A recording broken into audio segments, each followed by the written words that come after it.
Bismillahirrahmanirrahim. Assalamualaikum warahmatullahi wabarakatuh. Selamat malam dan salam sejahtera bagi kita semua. Puji dan syukur kita panjatkan kepada kehadirat Allah SWT yang telah memberikan beribu nikmat sehingga kita dapat berkumpul, ya, khususnya di channel saya pribadi. Perkenalkan, saya Fatur Rahman Al-Fakih, mahasiswa dari STEB CPII dengan NIM 220251170107008. Di sini saya akan menjelaskan atau mempresentasikan materi yang berjudul Prinsip Pembagian Kerja atau Division of Work menurut Henry Fayol. Pada presentasi kali ini saya akan membahas pengertian pembagian kerja, manfaat atau dampak positif dari penerapannya, serta dampak negatif yang dapat terjadi apabila prinsip tersebut tidak diterapkan dengan baik dalam suatu organisasi. Saya berharap materi yang saya sampaikan dapat memberikan pemahaman mengenai pentingnya pembagian kerja dalam meningkatkan efektivitas, efisiensi, produktivitas organisasi. Oke, di slide pertama atau slide kedua ini ada definisi pembagian kerja. Pembagian kerja atau division of work merupakan salah satu 14 prinsip manajemen Henry Fayol. Prinsip ini menjelaskan bahwa setiap pekerjaan sebaiknya dibagi berdasarkan keahlian, kemampuan, spesialisasi ini masing-masing individual atau kelompok. Dengan adanya pembagian tugas yang jelas, setiap orang dapat fokus pada tanggung jawabnya sehingga pekerjaan dapat diselesaikan dengan lebih cepat, efektif, dan berkualitas. Menurut Henry Fayol, spesialisasi dalam bekerja akan meningkatkan keterampilan seseorang karena ia terus mengerjakan jenis pekerjaan yang sama. Semakin sering seseorang melakukan tugas tertentu, maka semakin tinggi tingkat keahliannya dan pengalaman yang dimilikinya. Hal ini berdampak pada meningkatnya produktivitas, efisiensi waktu, serta kualitas hasil kerja. Lalu yang ketiga, di slide ketiga yaitu contoh penerapan UMKM pada toko kue Al. Nah, di sini ada pembagian tugas nih.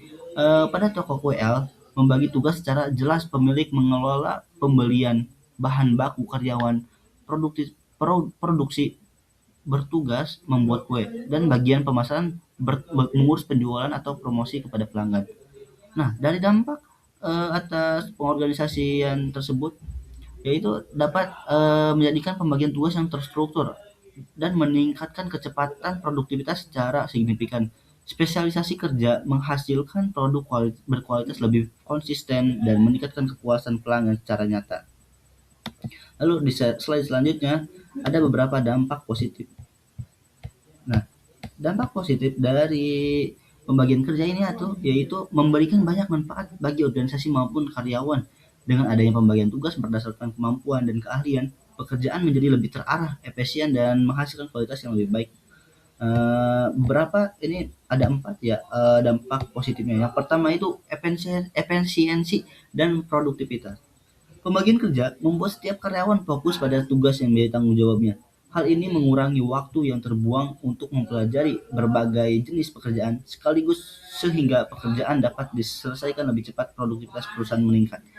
Yang kedua, pengembangan keahlian. Ketika seseorang mengerjakan bidang yang sama secara berkelanjutan, kemampuan dan pengalamannya akan terus berkembang.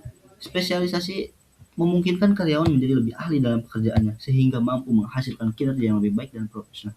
Lalu yang ketiga, ada kualitas kerja menjadi lebih konsisten karena setiap pekerjaan yang dilakukan oleh seseorang yang memiliki kompetensi di bidangnya, hasil kerja kembali lebih rapi, akurat, dan sesuai standar yang telah ditetapkan.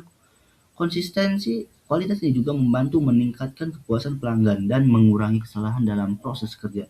Lalu yang keempat dan yang terakhir, tentunya hemat waktu dan biaya. Pembagian kerja membuat proses operasional menjadi lebih terstruktur dan terorganisir. Waktu penyelesaian pekerjaan menjadi lebih singkat, biaya operasional dapat ditekan, serta penggunaan sumber daya menjadi lebih efisien karena setiap bagian bekerja sesuai fungsinya. Lalu di slide selanjutnya yaitu ada dampak negatifnya. Selain dampak positif ada juga dampak negatifnya. Apabila prinsip pembagian kerja division of work tidak diterapkan dengan baik, maka organisasi dapat mengalami berbagai kemunduran atau kendala yang menghambat pencapaian tujuan. Pembagian tugas yang tidak jelas menyebabkan pekerjaan menjadi tidak efektif dan menimbulkan berbagai masalah. Berikut penjelasannya. Yang pertama, pekerjaan tidak terorganisasi.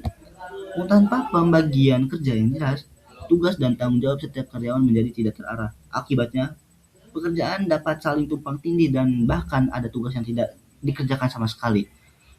Lalu yang kedua, stres nih. Ini sering banget nih karyawan stres karena misalnya pekerjaan numpuk atau kebingungan karyawan. Karyawan yang tidak memiliki kejelasan mengenai tugas dan tanggung jawabnya akan merasa bingung karena bingung mau mengerjakan apa ya. Beban kerja yang tidak seimbang juga dapat menimbulkan stres, menurunkan motivasi dan mengurangi semangat kerjanya. Lalu yang ketiga, penurunan produktivitas. Ketika karyawan mengerjakan berbagai tugas di luar keahliannya, waktu dan tenaga yang dibutuhkan menjadi lebih banyak. Hal ini menyebabkan produktivitas menurun, pekerjaan menjadi kurang efisien, serta kualitas hasil kerja tidak optimal. Lalu yang keempat dan yang terakhir deh, konflik internal nih sering sekali terjadi di organisasi-organisasi ya.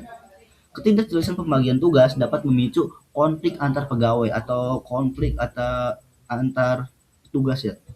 Misalnya karena saling menyalahkan atau berebut tanggung jawab.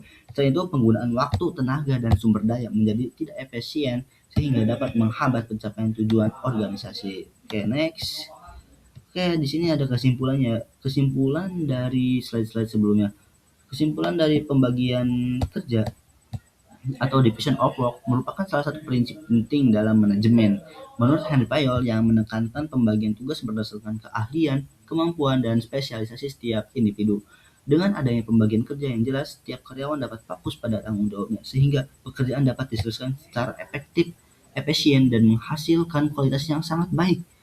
Penerapan prinsip ini memberikan berbagai dampak positif seperti meningkatkan efisiensi dan produktivitas, mengembangkan keahlian karyawan, menjaga konsistensi kualitas hasil kerja, serta menghemat waktu dan biaya operasional. Sebaliknya, apabila prinsip pembagian kerja tidak diterapkan dengan baik, organisasi dapat menghadapi berbagai masalah seperti pekerjaan yang tidak terorganisir, kebingungan, dan stres pada karyawan, penurunan produktivitas, serta munculnya konflik internal yang menghambat pencapaian tujuan organisasi. Oleh karena itu, pembagian kerja yang tepat merupakan faktor yang penting dalam menciptakan lingkungan kerja yang terstruktur, meningkatkan kinerja karyawan, dan mendukung keberhasilan organisasi dalam mencapai tujuan serta efektif dan berkelanjutan. Oke, mungkin sekian penjelasan dari saya tentang tadi tentang bekerja ya, tentang kelompok manajemen pengelolaan bekerja. Oke, terima kasih. Berikut ada daftar pustakanya. Kurang lebihnya mohon maaf. Wassalamualaikum warahmatullahi wabarakatuh.